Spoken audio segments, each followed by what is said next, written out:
Okay, so we're now on to the Wild West, and that means we've now got minecarts. Minecarts, I don't think are gonna be useful. Oh yeah, and also Wild West might be the perfect world for this challenge.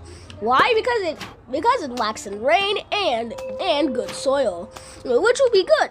Good, since I can use sunflower here to make it carnivorous. Since the way plants get carnivorous is by it not having enough water or nutrients, and so it'll resort to eating stuff.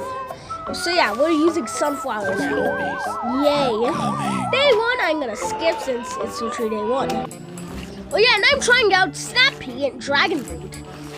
Snappy and Dragon Root are two new plants that are awesome. Both are incredibly useful. Dragon Root deals so much damage, and Snappy is good. And Snappy has great DPS. Yeah, so yeah, now I'm actually gonna skip the first level. I realized that Chomper is extremely good at countering prospectors, so Split Pea is useless. Day 4 was a Crow level, so it will be skipped. I realized that Snappy is incredibly good at doing damage. However, the waiter levels doing non-pierce attack damage or just consume the zombie whole is not going to be good, since it's because of chicken zombies. I'm gonna skip to a level where chicken zombies are actually important, or skipping to the level that's actually important. Day 6 was the last standing level, and I don't know why my defense literally looks so beautiful. Like my defense literally looks like a masterpiece. Day 8 is a conveyor belt level, so it was skipped. So right now the only attacker I'm literally using is Cold Snapdragon, because he's just that overpowered. I mean, Brando literally used Nightcap like 1,000 times in Neon Mixtape Tour, or in his beating PvZ with the only Garden Warfare plants. So can you really blame me? For day 13, I decided to go with the classic strat. Yeah, this was incredibly classic. I also put a chomper in back row so that I can use it to counter the prospectors. Oh yeah, and I completely forgot about Dragon Root's second ability, where it spawns a ton of mini Dragon Roots when it dies. Day 16 was incredibly annoying since I have to spontaneously move this minecart to protect the walnut, which was incredibly annoying.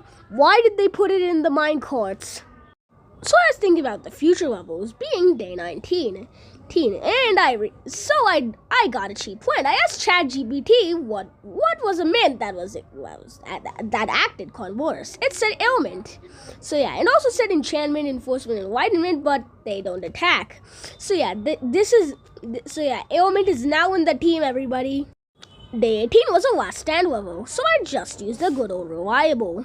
For day 19, Cold Snapdragon was the MVP. Yeah, Cold Snapdragon is basically one of the best plants. Like, you cannot argue that Cold Snapdragon is incredibly good. Oh yeah, and day 20 was a conveyor belt level, so it was skipped. So sadly, I lost the footage of days 21 to 25. However, I could summarize it with my own words.